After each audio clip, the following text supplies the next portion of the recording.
My name's Davey, as you both know, and my role in this project is as a consultant and working with the Mount Escutney Prevention Partnership, doing some trainings, professional development work for adults who work with youth in a couple of rural counties in Vermont.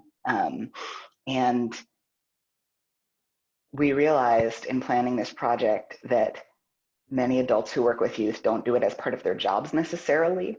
So in addition to training the librarians, the youth service workers, the after school care folks, and eventually, hopefully, school teachers when they have a minute from adjusting to COVID school, we thought it would be great to make some videos that will help adults who are not getting professional development to get to think about these issues together with some people who know about them from various perspectives.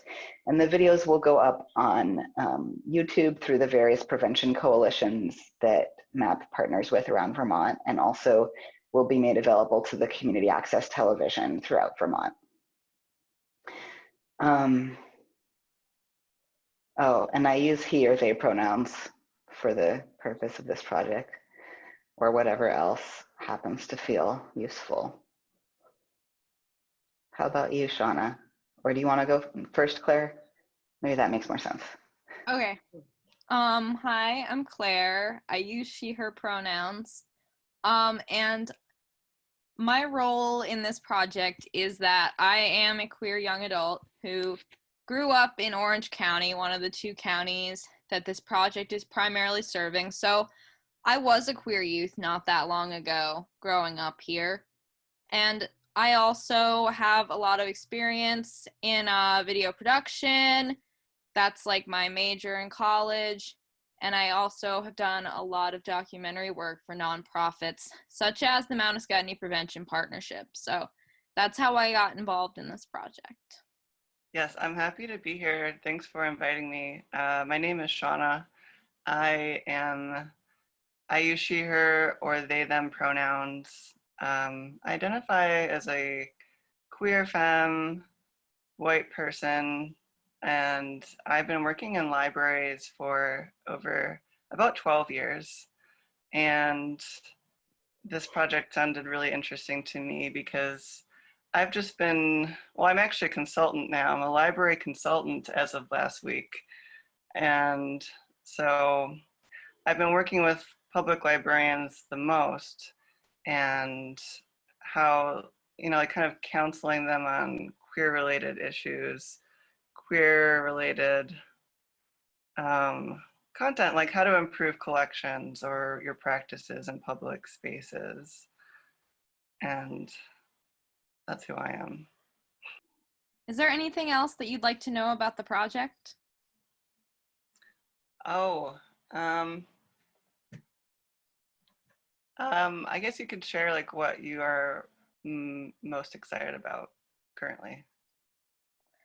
I think what I'm most excited about is seeing all the different ways that people are responding to the same or similar questions and getting a lot of different perspectives from people who have different angles on the project and different experiences. Because I think it's really valuable to talk to a variety of people. So I think that's going to be really exciting. Nice.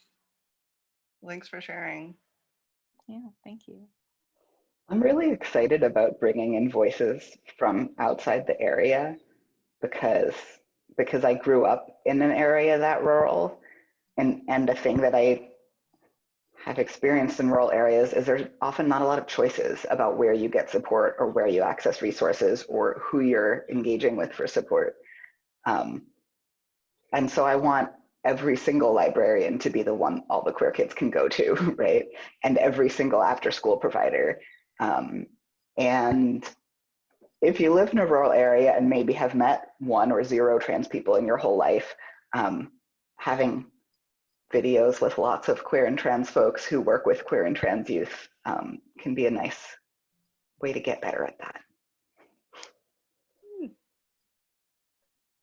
I'm excited. All right. Is there something that you're most excited about, Shauna? Great question. I just love connecting with people. I love talking about queer books, queer relationships, but also just gender and sexuality in general. So pretty broad on my end, but that is what I feel excited about. All right. So, what do queer and trans kids and youth need from their communities? Well, I believe that we should always ask them. That was my first thought. My second thought was space. Safe spaces outside of school and their home. That's what I would want as a kid, where you can just hang out and do what you please. Like, but preferably places where you aren't expected to spend money. So this could look like a mall, I guess, but a library is a great place, I think, too. So, or other community spaces that just literally have places to sit and talk, or consume media. My other thought was representation and leadership. So people that, lead or run these organizations, like that I just mentioned, they should have people working there, if possible, who identify as queer. I mean, ideally, there'd be also Black, Latinx, Asian, Indigenous, and people of color. But if representation isn't immediately possible, then I'd consider how the space, perhaps its policies or resources that are in place, see if those could use some updates to be more trans inclusive. And those were my two things, basically space and representation. It is so important, and that space could definitely be a library, and I think that that's why the librarian training is so important, because not every library is that space right now, but I think a lot of them could become that space. So another question that I had for you is, what do queer and trans kids and youth bring to their communities? I do love this question because I think it's a question other people have asked me, but the first time I heard it, I was just like, what? Like, strengths and assets? Like, it's just a really good question. My first thought was, just like any human being, I think that queer trans kids are going to have blind spots in their thinking, but I've noticed that I think that they, in my experience, are quicker to like access and understand or appreciate different lenses of like intersectionality. So different identities and holding those at once, like, and being hungry for new perspectives. And again, this is coming from the perspective of a librarian being behind a desk and talking about books and talking about like, where are the resources? And I just feel like I've talked to a lot of youth who are hungry for knowledge. And I feel like that's an amazing strength to have within your community. And I was talking to my partner, Laura, about this question because they actually teach youth in Michigan.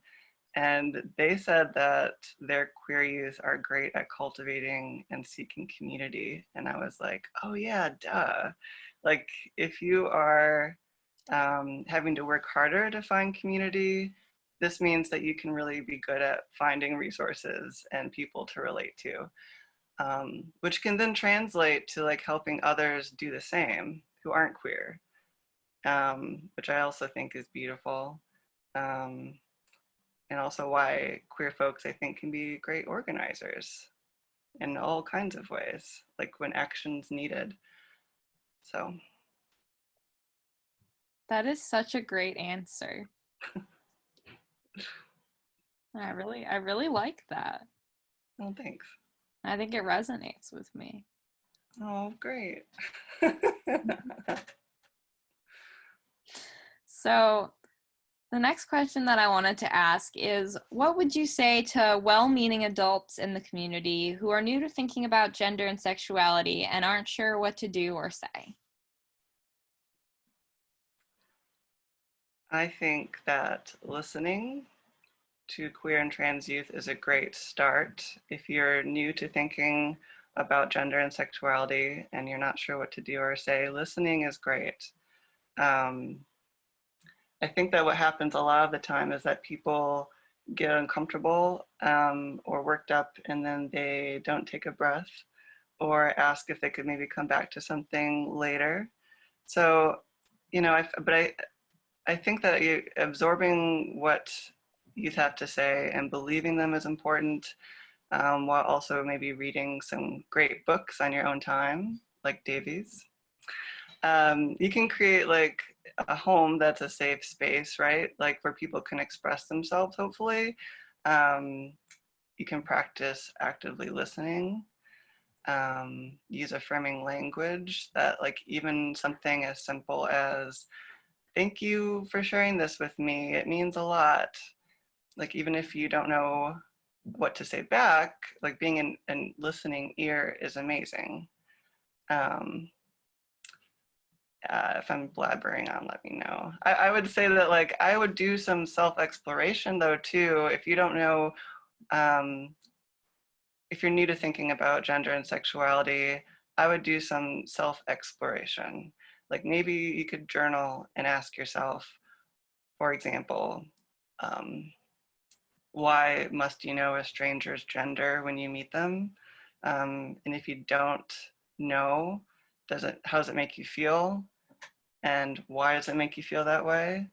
And those are just things you could ask yourself before you're even, you know, having to say anything to anyone else. There just might be some good questions to unpack within yourself. Because knowing what to say in conversations about gender and sexuality can be tricky. So you could just have a conversation with yourself first. Yeah. And for people who aren't familiar with Davy's book, could you or Davy talk about the book a little bit and like what the title of it is and what it's about? So the book is called Trans Allyship Workbook, and it is really about how people who want to be supportive to trans folks in their lives can learn and practice the basic information and skills to do that. It's not like how to be a trans activist necessarily, but it's really about that like individual level support and solidarity with trans kids or adults. And I think, and I've gotten feedback that it's a pretty easy read. It's not like an academic book, and it's not like it's friendly. it's friendly and not guilt trippy, and has really cute illustrations that my friend Kai drew. So I would love to make that available to libraries or whoever in the region would like to have it. That is really important because I think some books are either unapproachable or people may view them as unapproachable if they're not familiar. So that is a really great resource to have. Some of like the journaling exercise that Shauna just suggested, there's a bunch of activities in the book. So it actually is a workbook with like activities that you can do by yourself or with somebody else to work through what might be new or challenging or confusing about being in an allyship relationship with a trans person in your community. So Shauna, you've already brought up media, which is the next thing that I wanted to talk to you about, actually. My first question being, where do you see positive representations of queer and trans people in TV or film? I really like this question because I was trying to pick apart, maybe for no reason, like what positive meant. And I think that just means not offensive or like outright offensive. Like, right? Anyway, sorry. There's so many things to choose from, and so I was trying to choose things that were like more recent and accessible. Okay, so positive representation of queer folks in TV or film. I recently watched on Netflix, actually, it's called The Half of It, and its lead is a Chinese American person. It's not written by a white guy, and it's not your typical high school romance story arc. So I highly, highly recommend it. And the other one I'd recommend for youth would be Booksmart. Two studious, like overachiever high schoolers are realizing that they should have had more fun than obsessing over schoolwork. So the day before their graduation, they go wild trying to experience a bunch of firsts. And it's funny, it has queer characters in it, and it's one of the leads is also out about being queer in real life. And the latest thing that I've watched and I've been obsessed over is Umbrella Academy. And I don't know if anyone's familiar with the graphic novels, the comic series that it's based on by, I think, Gerard Way, who isn't gay, but I'm obsessed with this show, Umbrella Academy. It's heartwarming, has queer characters, fun story arcs, they're zany. It's about misfit superheroes, and the latest second season just came out on Netflix. I love The Half of It, and I love Booksmart. So it's so cool that you brought both of those up. When you said The Half of It, I was like, because I hadn't really seen a lot of people talking about that, and I was like, oh my God. Yeah, I mean, I honestly, I read and watch things that I think are pretty like more explicit or adult, which I don't like believe in those categories, but I was purposely trying to choose things that weren't too, I don't know, in super indie or hard to take in, like something that's kind of enjoyable, you know, especially because of the times we're in too. So you don't have to think too hard. You can just kind of sit back and have some warm, fuzzy feelings, not just, you know, some deep, deep thinking. Yeah, thank you so much for those. And I also wanted to ask, where do you see positive representations of queer and trans people in books for kids or youth? Great question. So I can actually do the typical librarian thing where I show you some of the books because I have them at home. I tried to get some from the library, but things are a bit slower these days. So also, I have to say, I'm actually a graphic novel enthusiast. I used to buy them at my old library, and so sorry if you're not into those. These are exclusively graphic novel examples. So the first one is This One Summer by Mariko Tamaki, and there's an Asian protagonist, gorgeous art. It brings up a lot of nostalgia for summer, I think, even though we're currently in summer. It's beautiful. I highly recommend it. This One Summer. The other one I'd recommend is called Gender Queer by Mia Kubabi. And another one is Paper Girls. It's really popular. It's a series by Brian K. Vaughan. Paper Girls is it's a complete series, I believe now, yeah. And it looks like this. So Paper Girls, it's mystery science fiction, and it's really good. It takes place in the 80s, so it might be, I don't know. I haven't talked to a ton of super young folks about it, but it is meant for teens. Meant for teens. And another, I swear I only have 3 more. One is called Between You and Me by Casey Counselor. I highly recommend checking that out. And the last 2 are actually nonfiction. So Girl Sex 101 by Allison Moon. Allison Moon is one of my favorite sex educators. She's queer, and it was actually my first inclusive feeling sex ed book that I bought myself. And I felt very excited seeing people, of course, like me, like my friends, and then being able to buy this for a library later and watching people check it out, it just felt like such a wild feeling. I was just like, oh my gosh, there are other people that also want to read books like this. So again, it's called Girl Sex 101 by Allison Moon. And the last one I'll mention, Girl Sex 101, it's not a graphic novel. It's got, pictures in it. So just disclaimer. This is actually more like a graphic novel though. The last one's called Drawn to Sex by Erica Moen. So they write an online comic that is really good, but this one is literally just a really good introduction to just sex education, and it's just very queer friendly. And I've given it to parents who've given it to teens who have been so grateful.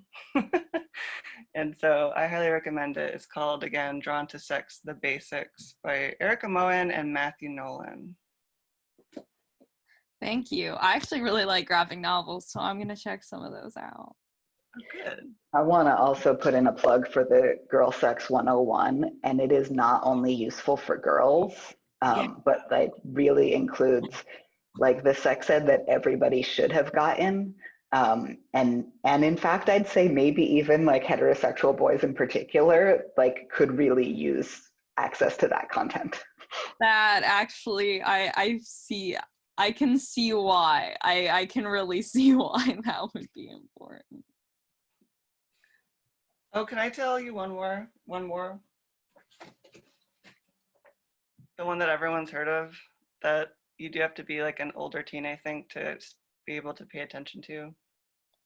No offense, it's just like dense as heck. It's really dense.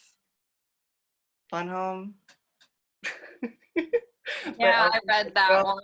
I don't remember how old I was, but maybe 15. It's still my favorite. I highly recommend it. If and if you read it and you think, oh, this is too boring, maybe like it's something that later you will be able to pay attention to, because she does use a lot of big words and it can be a bit much for some people. Other people, it's engrossing. So that's why it's a Tony Award-winning play now. So, but yeah, Fun Home by Alison Bechdel. So what do you wish that you had learned as a kid or youth about gender and sexuality that you didn't learn until later? There are so many things I wish I would have learned about gender and sexuality that I didn't learn till later. Well, I wish that there had been education around sexuality like each year of school, so that it could have felt more like a formal check-in of some kind. I wish that there had been like queer elders available to contact via email or phone, like a handout so I could ask questions, because I didn't grow up with any openly queer adults around me. I wish I would have learned as a kid, that I didn't learn until later, that sex positivity doesn't just mean having a ton of great sex all the time. It doesn't mean just saying yes to everything. And I wish I would have learned anything about pleasure, about consent, how and why saying no can feel so good, and why saying yes a lot is also just great too. I wish I would have learned about the full anatomy of the clitoris instead of only 10% of it. And when it comes to gender, I didn't know until later that it's possible and likely that my relationship to gender is going to fluctuate and change and evolve over time. Like perhaps every day or every week, it's not stagnant, and that's okay. It can be hard, but it's okay. And there are other people out there having a similar experience. Yeah, I didn't learn a lot of that stuff either. well, we didn't learn about any part of the anatomy of the clitoris, so we did. A lot of people have brought up consent as well, and we didn't learn about that. We didn't learn about pleasure either. It's just there's a lot of stuff that is missing. Yeah, that iceberg analogy about the clitoris where it's like an iceberg. Yeah. It's just like, we should all be handing out 3D printer made clitori to people.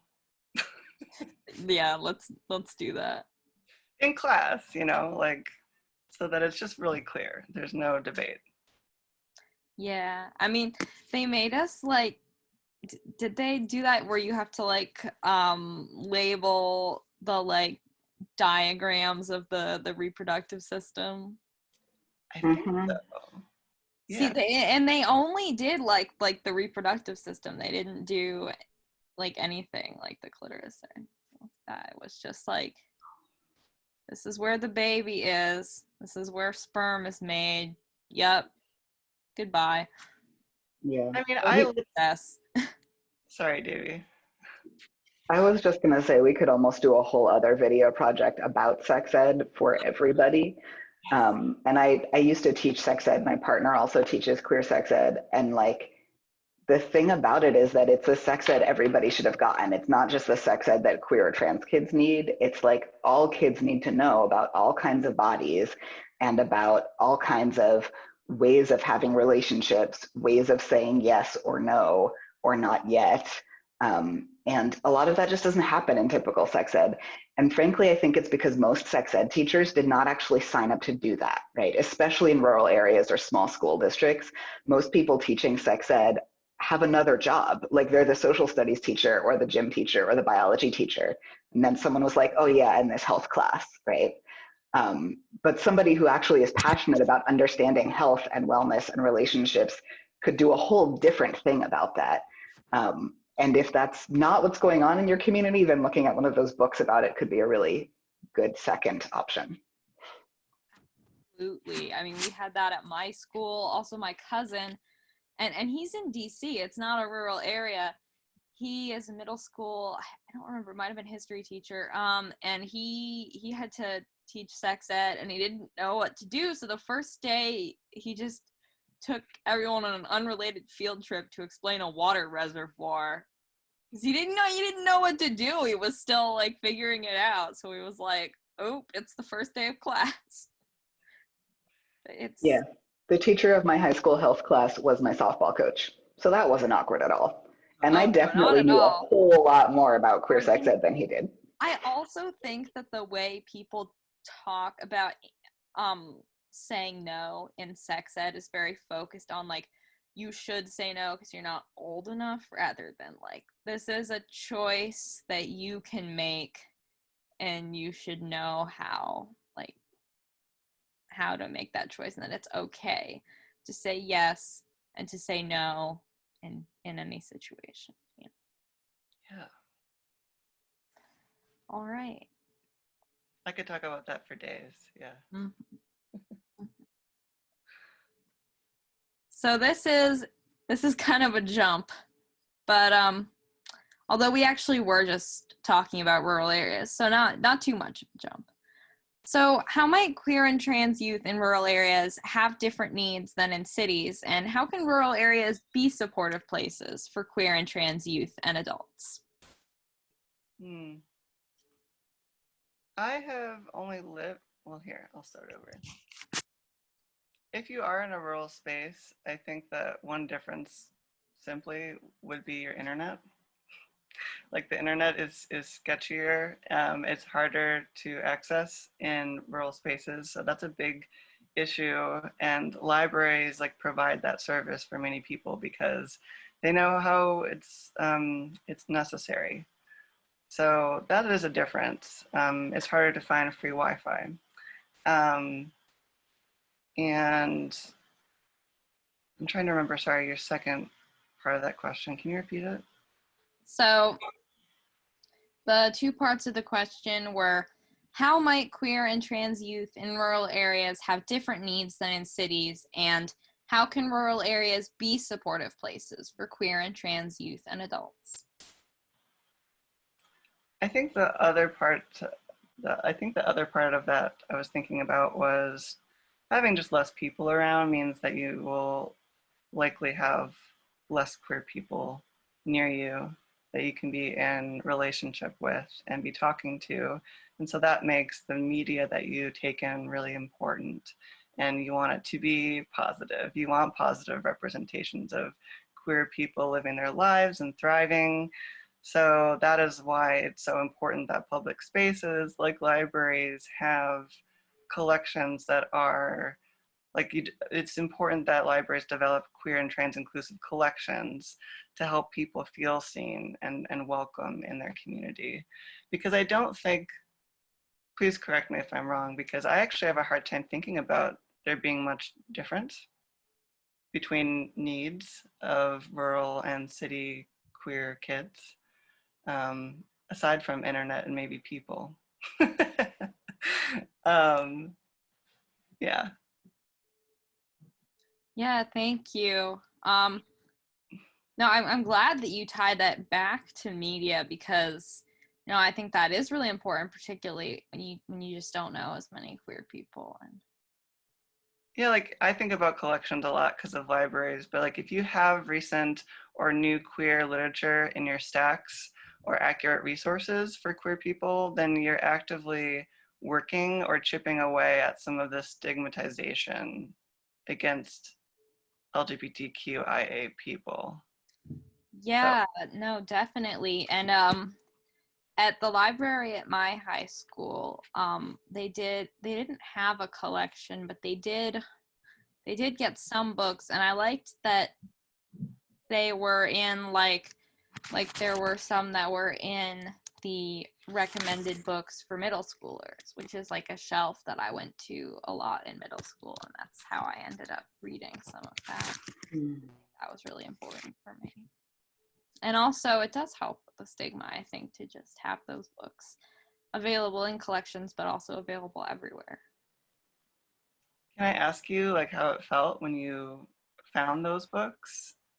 Just Felt sitting in a display at the library? It felt really good. Like at the time, I still wasn't entirely sure what my identity was, but I think reading those books made me feel more comfortable with the idea that I might not be straight, because that was something I sort of felt pressured to be straight, even though I was having like thoughts that I was not. So I think having that representation made it seem like, there are people my age and there are people who are living fulfilling lives. Thank you for sharing. Yeah, of course. Thanks for asking. So I don't know like what ages you tend to work with in libraries, but this might be a question that you may know something about. So one challenge in this work is that some people are fine with talking about queer and trans teens, but they feel it's not appropriate or not important to talk about gender and sexuality with younger kids. What would you say to them? Yeah, if people feel like it's not appropriate, or they don't want to talk to younger kids about gender or sexuality, I would say that the common phrase like knowledge is power. And so you do have a power over people when you know things, or you don't. So I would say that knowledge is power, and that the younger you start to talk about these things with kids, the easier it will be for everyone, for all ages, because it's a skill. And it's a skill practicing having awkward conversations. And maybe they're not even as awkward as you think. Like maybe that's just something that's in your head, that it's hard because everyone says that it's hard, because there's media representation of those things being weird. But what if they just are easy, or easier than you think. So regardless, if you start early, you're signaling that there is a door available that is open to kids if they need to talk about something. It might not even be sexuality or gender related, but yeah. And like the more information you give kids early, the more agency they have to make healthy decisions and to be kind to others.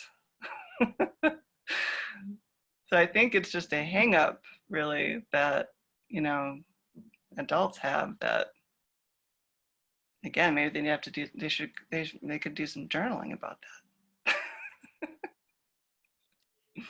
Mhm. So I want to spend the last portion of our interview talking about intersectionality, which I believe you brought up earlier. So there are a couple of questions that we have, and there'll also be a space to talk about anything related to intersectionality outside of those questions that we've asked. And if there's something that we ask that doesn't apply to your experience and that you haven't heard people with those experiences talk about, it's okay to say that you don't know. Yeah. So, all right. So the first question that we had is, what particular barriers do queer and trans youth of color face? And what particular strengths and assets do they bring? And what could adults in the community do to make it more welcoming for queer and trans youth of color? It's true that I feel like I'd have to think a bit longer about this, but I do feel like because I've been working in so many white spaces that I think that some of the challenges are like specifically white adults not having as many conversations as they should be with each other. So basically getting uncomfortable. So here's my silly example. What I've run into so much in a library is librarians feeling nervous because there is a queer trans person of color who just wants books that have characters or is written by someone who is a queer trans person of color. And they kind of get really nervous and freaked out. And it's unfortunate because it's not like those things don't exist. Is it unfortunate they're not immediately in the library? Yes, but that's a learning moment. So you can improve that. So basically my windy answer is that I feel like a challenge is people doing their homework, specifically white adults in workplaces. Like if you're serving a community, you should already be having these conversations, like what is here? Who's not being represented? How can we do better? I already forgot your second part, sorry. Okay, the second part was, what particular strengths and assets do queer and trans youth of color bring to communities? I'm trying to think of an answer that's different from my other one.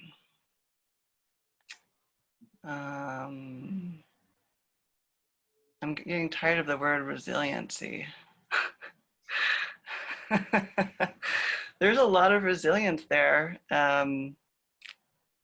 And I'm trying to think of something that I didn't say already. Can you say more about why you're tired of the word resiliency? It's come up a few times. Oh, really? Okay. I think. Actually. Yeah, I wish that's a great point. I feel like I have a feeling of that, and I haven't said it out loud I haven't said it out loud yet. Resiliency comes across as a concept that feels very white supremacist to me. And why is this? Because, sorry, I haven't had to express this yet. I have a guess where I think you're going with it. Can I guess and you tell me how close I am? Yes, please. When we compliment kids and youth by saying how resilient they are, we're in some ways, first of all, letting ourselves off the hook for that they shouldn't have to be that resilient. Like we should be creating a community in which kids and youth don't need quite that much resiliency to recover from discrimination and harm. And the pressure to be that resilient in order to survive in a community, maybe complimenting somebody for surviving that also implies that we're not necessarily seeing the rest of what they're up to. That like maybe they're a great artist or maybe they're a great track star or whatever, and all that we can see about them is their resilience in the face of oppression. Is that where you were going? Yes, absolutely. And that's what I was thinking too at this. So it's, yeah, that is such a great point, because I feel like when we do compliment people on that, and yes, it is a strength, but it's also not a strength that people should have to have in order to survive and be happy and have a fulfilling life and, you know, be a part of their community, be valued, be loved, be respected. Yeah, I mean, resiliency, like that word, it's like a sneaky way for white people to not talk about what they should be talking about.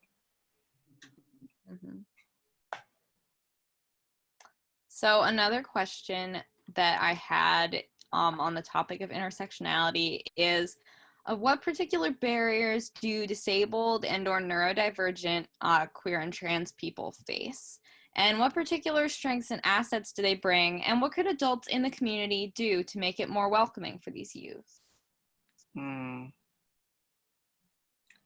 I'm trying to think of things I haven't said before. I think that some barriers still include people feeling uncomfortable about talking about things and just having representations from the media to inform them instead of actually seeking people out. I don't have a well thought out answer, I'm sorry, even though I just took this amazing training with Davey that I wrote down so many things that were really useful. Oh yeah, that one in the spring. Oh, you have a training that addressed that? Yeah, about disability justice in general. Yay! I'm disabled and neurodivergent, so I like to hear that there was a training. I mean, I think a big part of the problem is just people not doing intersectional thinking and like having really siloed areas of expertise, right? So surely there, no matter how small your town is, surely there is someone in your town who works with disabled kids or kids with disabilities, however you prefer to say it. Maybe in a really empowering way, not always. And if there's someone in town who works with queer and trans kids, so often they're not the same person and don't necessarily share ideas with each other. And it hasn't necessarily occurred to someone that both of those things might be true in the same person. And that's really unfortunate. And I would say there's a sad parallel about queer and disabled folks in rural areas, that in both cases, it's often helpful to leave and like go to a city at some point in your growing up. And I don't want that to be true. I don't want it to be true that people have to leave where they come from in order to be like proudly queer or trans and have the kind of access and the kind of role models that they need and so on.